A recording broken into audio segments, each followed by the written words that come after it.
Okay, hi guys. This Saturday we are going to read chapter 4 together, Lead from the Back, and we are going to start off on page 73. That's the title page of the chapter. All right, page 75. Lead from the Back. As much as Mandela loved the limelight, he always knew he had to share it. He understood that some part, quite a large part of leadership, is symbolic, and that he was a splendid symbol. But he knew that he could not always be in front, and that his own great goal could die unless he empowered others to lead. In the language of basketball, he wanted the ball, but he understood that he had to pass to others and let them shoot. Mandela genuinely believed that the virtues of the team, and he knew that to get the best out of his own people, he had to make sure that they partook of the glory, and even more important, that they felt they were influencing his decisions. One morning, we had been walking for about an hour and a half in the hills behind his house in the Transky, and the early mist had cleared. It was an area strewn with rocks and boulders, with dry, short grass and few trees. All right, we're going to stop here for a second, and I would like twos to tell your partner what you think the word strewn means. It was an area strewn with rocks and boulders. I'll give you a second to come up with your definition. All right, Mandela stopped, lifted his head, and looked around. He said this area used to be a Malay field, Malay being African term for corn. It was lovely. We were supposed to be watching the cattle, but we would sometimes steal some melees and roast them. We would look for large anthills that had been abandoned. All that was left inside were some dried pieces of grass and a few termites. We would take the corn and put it in the old anthill and light a fire with dried grass at the bottom. Then we would place the cob in the hole, and the corn would roast while the termites provided a kind of oil that made the corn very tasty. It was as though he were transported back to his boyhood and was tasting the charred corn as he was talking. He turned to me and he said, "You have never herded cattle, have you, Richard?" I said I had not. He nodded. As a young boy, as early as 8 or 9 years old, Mandela had spent long afternoons herding cattle. His mother owned some cattle of her own, but there was a collective herd belonging to the village that he and other boys would look after. He then explained to me the rudiments of herding cattle. You know, when you want to get the cattle to move in a certain direction, you stand at the back with a stick. And then you get a few of the cleverer cattle to go to the front and move in the direction that you want them to. The rest of the cattle follow the few more energetic cattle in the front. But you are really guiding them from the back. He paused. That is how a leader should do his work. The story is a parable, but the idea is that leadership is at its most fundamental is about moving people in a certain direction, usually through changing the direction of their thinking and their actions.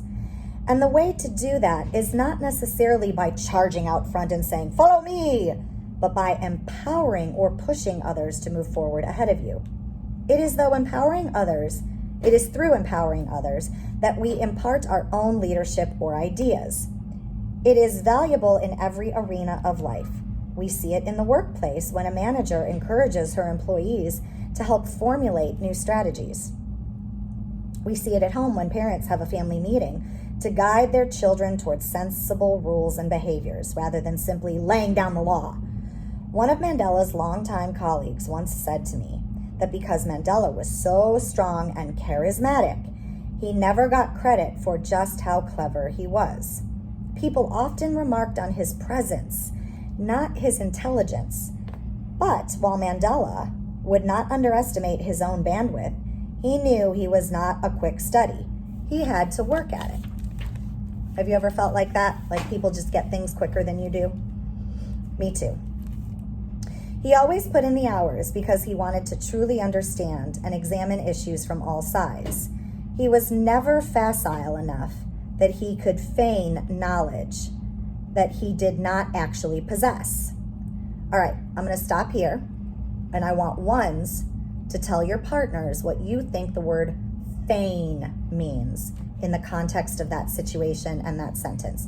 He was never facile enough, so he was never smart enough to think that he could, or I'm sorry, he was never like ignorant enough or silly enough to think that he could feign knowledge that he did not possess. What do you think that means? We'll give you a minute to think and then tell your partner.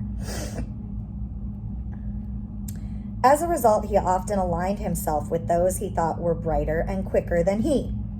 He wanted to learn from those he thought had true expertise, and he was never shy about asking them to explain things for him. And by asking for their help or counsel, he would not only learn from them, but also empower them and make them allies. Mandela understood that there is nothing that ingratiates you with someone else as much as asking for his help. That when you defer to others, you increase their allegiance to you. Mandela's model for leading from behind was not his father, but Jangataba the king, who raised him in the Great Place. After Mandela's father died, his mother packed up a small satchel of Mandela's belongings and walked through the hills of the Transkei to Mkeziweni, the capital of Thembuland, known as the Great Place. Mandela's father had been a counselor to the king, and the king wanted to groom Mandela to eventually be a counselor to his own son, Justice, who was Mandela's contemporary. Mandela recalls the long, quiet journey there from Kunu, his home village, walking on foot with his mother. He was sad about leaving the only world he had ever known, but when he got to the Great Place, he was dazzled by its grandeur. As he wrote to his prison diary, "I could hardly imagine anything on earth which could exceed this. In fact, the Great Place wasn't much more than a dozen or so rendezvous and a large garden. It was quite modest, even by the standards of an African royal court, but he thought he had landed in the center of the world." On the afternoon he arrived, he recalled a long motor car gliding through the western gate of the village, and all the men of the village who were sitting in the shade rising to their feet and calling out, "Beitha ay Jangataba, hail Jangataba," the traditional Xhosa salute to the chief. As Mandela's remembers it in his diary, a short, thick-set man, dark-complexioned and wearing a smart suit, stepped out and joined the gathering under the tree. He had a resolute bearing and an intelligent face. His confidence and casual manner marked him off as one who was used to praise and exercise of authority. It was King Jangataba. That day was imprinted on his memory for the rest of his life. As he says in his diary, until arriving in that place, his only ambition was to be a champion stick fighter or a great hunter. But even on that first day, he writes, "I felt like a tree that had been pulled out of root and root and branch from the earth and flung midstream into a strong current." That current was the path of leadership, but how it would guide him into the larger world was something he could not then imagine. Mandela closely observed the style and manner of the king. Chieftaincy was the pivot around which the life of the community and his own life revolved. The king was not an educated man. He could neither read nor write, but he was the custodian of Thembu history and custom. The king may have been born into leadership, but he was also seen as the people's servant. Chieftaincy was treated as a privilege, not just a right. The chiefly style of leadership was not about vaulting oneself to the front, but about listening and achieving consensus. We're going to stop there, and I would like to tell your partner what you believe the word vaulting to mean in this sentence, in this context. The meetings of the royal court, which were like democratic town hall meetings, were the locus of leadership. All of the men from the village came, and anyone who wanted to speak could do so. It was the custom for the chief to listen to the views of his counselors and the community before uttering his own opinion.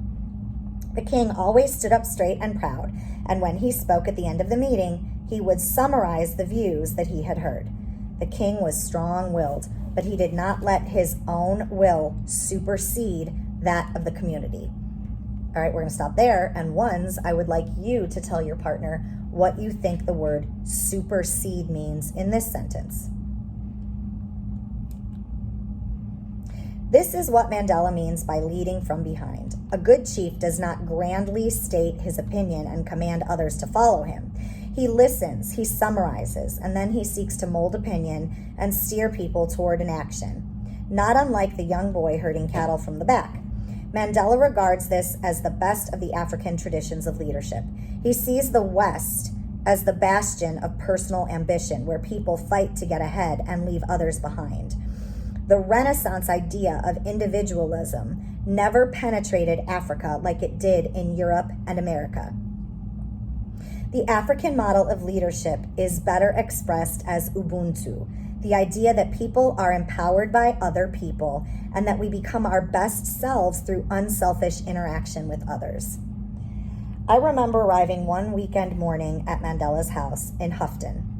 In the driveway beyond the front gates, Mandela and a group of his advisors sat in the shade in a small circle of folding chairs, engrossed in discussion. I pulled up a chair just outside the circle. What struck me most forcefully was that these men were talking animatedly about them criticizing Mandela and telling him very directly that he was wrong about certain positions. All the men were respectful, a few just barely, and some were quite fiery and outspoken. Mandela sat straight, almost unmoving, listening intently with a neutral expression. He would make an excellent poker player. Only at the end of the meeting, as fellows were getting ready to go, did Mandela speak, and he summarized their views without saying exactly where he stood.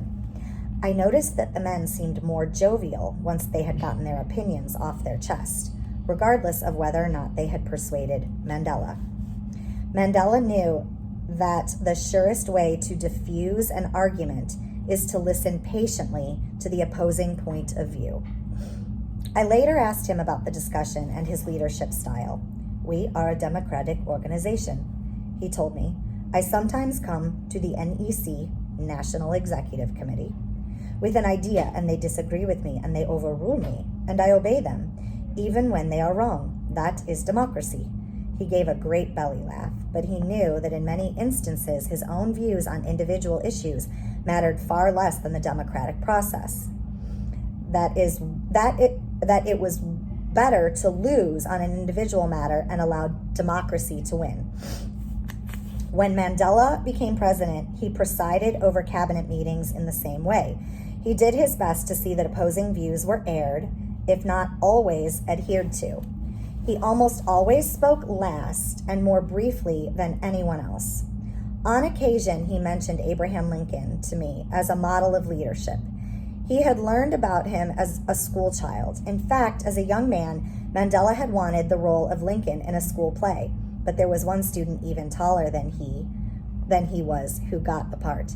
Mandela ruefully acknowledged that he ended up playing John Wilkes Booth. Mandela was aware that Lincoln had put some of his fiercest rivals in his cabinet, and Mandela likewise put matters of the opposition in his own first cabinet. He was impressed by the way Lincoln used persuasion rather than force in managing his cabinet. He once told me an anecdote he recalled about Lincoln talking someone out of being in his cabinet, and ended by saying, "It is wise to persuade people to do things and make them think it is their own idea." For Mandela, leading from the back can in some ways seem like a camouflage for leading from the front, but he also understands the limits of any one person's leadership, even his own. When he emerged from prison, he was the kind of African Rip Van Winkle. Friends and colleagues tutored him on everything under the sun: women's rights, the modern media, AIDS and HIV, and dozens of other subjects. This was both a necessary remedial education and an expression of the African idea of collective leadership. Since boyhood, he had understood that collective leadership was about two things: the greater wisdom of the group compared to the individual, and the greater investment of the group in any result achieved by consensus. It was a double win. Leading from behind works the same way. You reach the result you want in a harmonious way. It is both good for others and good for you.